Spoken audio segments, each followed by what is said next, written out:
रामपुर नामक गांव में एक बहुत बड़ा धनी सुनार रहता था, जो लोगों को ब्याज के चलते पैसे उधार दिया करता था और उनसे सामान गिरवी रखवाता था। ऐसा करते करते उसका बहुत बड़ा घर बन गया था गांव में। हीरालाल उसी गांव में रहता था। वह मजदूरी करता था। खाना खा के वह दोबारा मजदूरी पे चला गया। हीरालाल का खेत बंजर था। वह बहुत परेशान था। एक दिन उसके दोस्त ने उसको सलाह दी। अरे हीरालाल, कैसे हो? घर में सब बढ़िया है? बहुत ही परेशान लग रहे हो। कोई दिक्कत हो तो बताओ मुझे, तुम्हारा दोस्त हूँ मैं आखिर। अरे भाई, क्या बताऊं, बहुत परेशान हूँ। घर पे एक बूंद राशन नहीं है और ये बंजर जमीन भी मेरे सर चढ़ी है। कुछ समझ नहीं आ रहा। अरे तो तुम इतना दुखी क्यों हो? तुम्हारे पास कोई कीमती सामान हो तो वह सेठ धनीराम के पास जाकर गिरवी रख दो और उससे पैसे ले लो खेती करने के लिए। इतना कह के उसका दोस्त वहां से चला गया और हीरालाल सोचने लगा अब क्या करे। फिर हीरा ने जल्दी जल्दी अपने खेत का काम खत्म करके सेठ धनीराम के घर गया। नमस्कार सेठ जी, वो मुझे थोड़ा सा उधार पैसे चाहिए थे। मुझे अपने खेत के लिए चाहिए थे। जैसे ही मेरी फसल आ जाएगी मैं उसको बेचकर आपके पैसे वापस कर दूंगा। क्या मुझे पैसे मिल सकते हैं? मैं सोने का मंगलसूत्र गिरवी भी रख दूंगा। अरे कैसी बात कर रहे हो भाई? मैं बैठा किस लिए हूँ यहाँ पे? तुम गरीबों की मदद के लिए। लाओ, दो अपना मंगलसूत्र, मैं तुम्हें उसके बदले पैसे देता हूँ। और हाँ, एक बात का याद रहे, मैं सिर्फ तुम्हें 3,000 रुपए ही दे पाऊंगा। सुनार मंगलसूत्र देखकर बोला, अरे ये तो 1,000 रुपए का है। मैंने तो फिर भी तुम्हें 3,000 रुपए दिए हैं इसके बदले। चलो ले जाओ, तुम भी क्या याद करोगे। और हाँ, जल्दी ही वापस करना।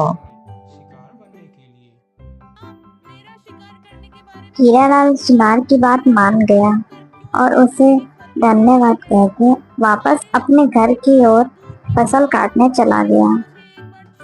कुछ दिनों बाद उसने अपने खेतों में कड़ी मेहनत करी और उन पैसों से अधिक बीज लगाए और कुछ दिनों बाद उसे अच्छी फसल हुई, जिसे बेचकर वह बहुत खुश था और उसने बहुत पैसे कमाए।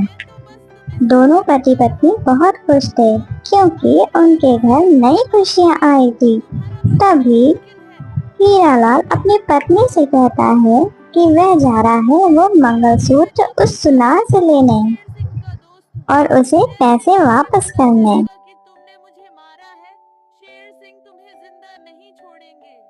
क्या कह रहा है बंदर? क्या तू सच में शेर सिंह का दोस्त है? हाँ, मैं सच में शेर सिंह का दोस्त हूँ। अरे सेठ जी, नमस्कार। कैसा चल रहा है आपका धंधा? ठीक तो है आप? हाँ हाँ, सब बढ़िया। तुम्हें देख के लगता है शायद तुम मेरे पैसे वापस करने आए हो, क्यों? हाँ सेठ जी, आपके दिए हुए पैसे से मेरी फसल में बहुत अच्छा सुधार हुआ है और मैंने उसे शहर में बहुत अच्छे दामों पर बेचा है, जिससे मुझे मुनाफा हुआ है। अब मैं अपना मंगलसूत्र लेने आया हूँ और आपके पैसे वापस करने आया हूँ। हाँ हाँ, चलो, अच्छा है तुम्हारा भी जीवन सुधर गया। आखिर मैं यही चिंता में था कि तुम्हारा मंगलसूत्र कहीं यहीं ना रह जाए। वैसे बैठो, मैं लाता हूँ तुम्हारा मंगलसूत्र। सुनार अपनी अलमारी से वह मंगलसूत्र निकालकर उसे देता है। सेठ जी, ये मेरी पत्नी का मंगलसूत्र नहीं है, ये नकली है। ये किसी और का है शायद। मेरी पत्नी के मंगलसूत्र के पीछे मेरे पिताजी का नाम लिखा हुआ था और इसके पीछे नहीं लिखा है। जरा आप ध्यान से देखिए। अरे, अब तुम ये क्या बात कर रहे हो? तुम्हें क्या लगता है मैंने ये मंगलसूत्र बदल दिया? मैं चोर हूँ? ये बात तुम्हें पहले बतानी चाहिए थी कि तुम्हारे मंगलसूत्र के पीछे तुम्हारे पिताजी का नाम लिखा है। देखो, जो तुमने मुझे दिया मैंने तुम्हें वापस किया। अब तुम जानो और तुम्हारा काम जाने। आज तक किसी ने मेरे ऊपर ऐसा इल्जाम नहीं लगाया। तुम पहले इंसान हो ऐसे। अरे ऐसी बात नहीं है सेठ जी, मैं तो आपके पैसे वापस नहीं करने आया था, लेकिन वह मेरी पत्नी का मंगलसूत्र है, वो तो मुझे दे दीजिए। एक बार आप देख तो लीजिए, शायद हो आपके पास। अरे भाई, अजीब बेगैरत इंसान हो तुम। कैसे पीछे पड़ गए हो मेरे, जैसे कि मैं चोर। एक तो मैं मदद करूं, ऊपर से मुझे ही झूठ बताओ। वह उदास होके वो मंगलसूत्र लेके वापस जाने लगा। जंगल में चलते चलते उसे उसका दोस्त रास्ते में मिला और उसने उसको वहाँ की सारी बातें बताई। जंगल में चलते चलते उसे उसका दोस्त रास्ते में मिला और उसने उसको वहाँ की सारी बातें बताई। उसने अपने दोस्त को वह मंगलसूत्र भी दिखाया। अरे भाई, तुम परेशान मत हो। तुम गांव के सरपंच जी के पास जाकर ये बात बताओ, वे जरूर तुम्हारा फैसला करेंगे। मुझे कुछ समझ नहीं आ रहा है, मैं क्या करूं? और घर जाकर अपनी पत्नी को मैं क्या बताऊंगा कि उसका मंगलसूत्र मैं नहीं वापस ला पाया? अरे दोस्त, दिल छोटा मत करो। तुम सरपंच जी के पास जाओ और परेशान मत हो, वह जरूर तुम्हारी बात सुनेंगे। हरी अपने दोस्त की बात सुनकर धीरे धीरे सरपंच जी के घर की ओर चलने लगा और उनके पास पहुंचकर उसने सारी आबीती उन्हें बताई। सरपंच जी, सुना ने मेरा मंगलसूत्र बदल दिया है, मेरी मदद करें। क्या सबूत है तुम्हारे पास कि यह मंगलसूत्र तुम्हारा ही है? अगर तुम्हारे पास कोई सबूत है तो तुम दिखाओ मुझे। सरपंच जी, वह मंगलसूत्र मेरा पुश्तैनी मंगलसूत्र है, जिसके पीछे मेरे पिताजी का नाम लिखा हुआ है। और जो सुनार ने मंगलसूत्र दिया है, उसके पीछे कोई भी नाम नहीं लिखा हुआ है। सरपंच जी के कहने पे सरपंच जी का आदमी उस सुनार को घर लेकर आ जाता है।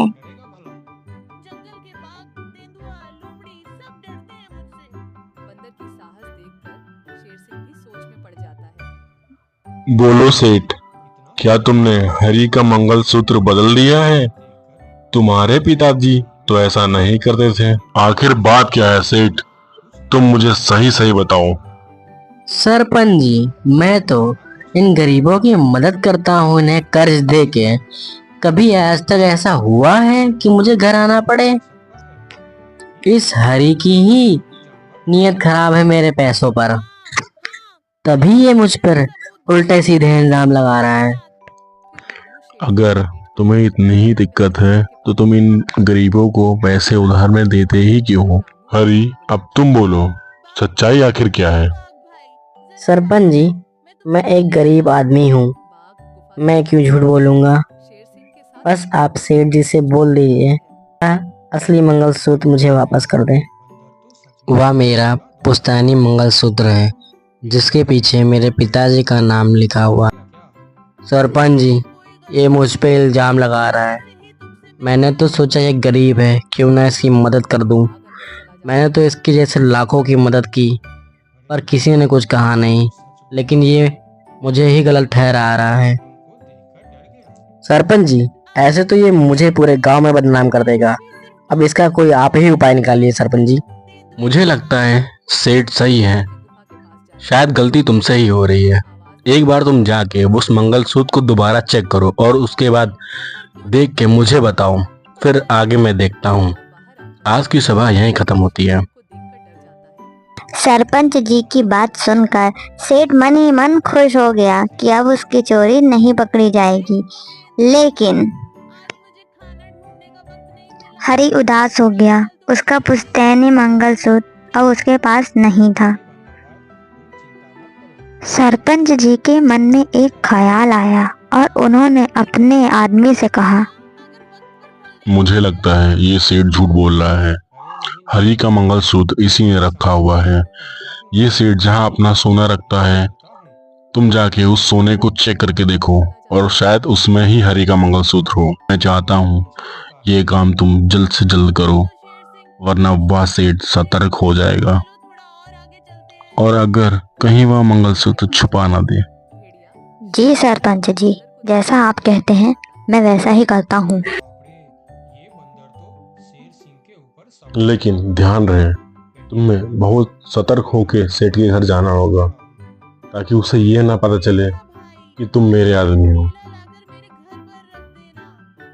है बंदर भाई, मैं रख दूंगा। जी सरपंच जी, उसे बिल्कुल भी नहीं पता चल पाएगा कि मैं आपके आदमी हूँ और मैं वेश बदल कर जाऊंगा, क्योंकि मेरे पास एक पुश्तैनी हार है जो कि मैं उसके घर गिरवे रखूंगा और देखूंगा कि वह हार वह बदलता है या नहीं। अगर वह बदल देगा तो वह पकड़ा जाएगा। अगले ही दिन सरपंच का आदमी भेष बदलकर सेठ के घर गया। उस सेठ जी, मुझे कुछ पैसे उधार चाहिए, क्या वो मुझे मिल सकते हैं आपसे? और मेरे पास एक पुश्तैनी हार है जो आपके पास गिरवी रख दूंगा। वैसे मैं तो किसी को उधार देता नहीं, लेकिन तुम मुझे थोड़ा ठीक इंसान लग रहे हो। ठीक है, ले लो फिर। और हाँ, पर एक बात याद रहे, जिस हार की तुम बात कर रहे थे, उस हार को तुम्हें मेरे पास गिरवी रखना होगा।